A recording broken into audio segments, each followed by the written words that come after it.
Նախ ոչ միայն այս ապացույցները, մենք արդեն ներկայացրել ենք բազում ապացույցներ, իսկ սա ուղղակի գլխավոր արկա փաստաթղթերով վերջնական հիմնավորվող ապացույցներն են, ինչպես նշեցինք, որ հակառակորդի զորախմբերը ունեցել են դասական կանոնագրքային պահանջներից ելնելով մինչև առաջիկա օրվա խնդիրը 10 կիլոմետր, այսինքն Չագերտավոր Ֆիզուլի քաղաքի շրջակայք դուրս գալ, ինչը ես ասեցի մի քանի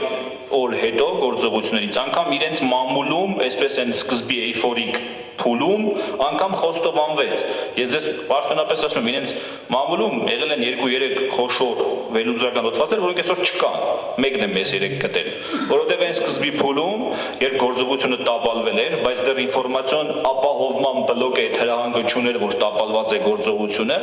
հիասքանչ այսպես բաներով ուրախությունով, գիտեք Թուրքիայի շնորհավորանքները, գիտեք իրենց մամուլի նշված տվյալները, որ այս բնակավայրն է գրաված, այն բնակավայրն է գրաված, այսինքն ինֆորմացիոն ապահովման գործընթացը ընդհանուր ռազմական օպերացիայի հետ համահունչ չէր գնում, որովհետև ռազմական գործողությունները տապալվել էին, բայց ինֆորմացիան դեռ շարունակում էր ծրագրի գործել։ Եվ այսօր այս ամեն ինչը վերջնական ապացուցվում է։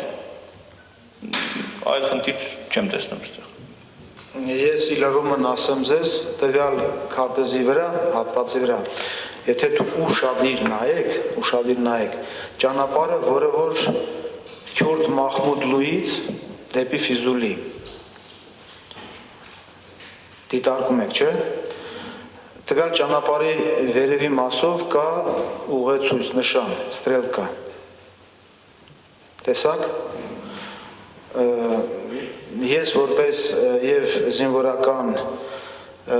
եւ որպես օդաչու կարող եմ ասել, դա ոչ թե օդաչուի խնդրի կատարման ինչ-որ ուղղությունն է, այլ տվյալ ուղղությամբ ցամաքային զորքերի կողմից կատարվելիք հարվածային գլխավոր որպես ուղղություն, իսկ ուղղությունը դուք միանշանակ տեսնում եք Քյուրդ Մախմուդլու Ֆիզուլի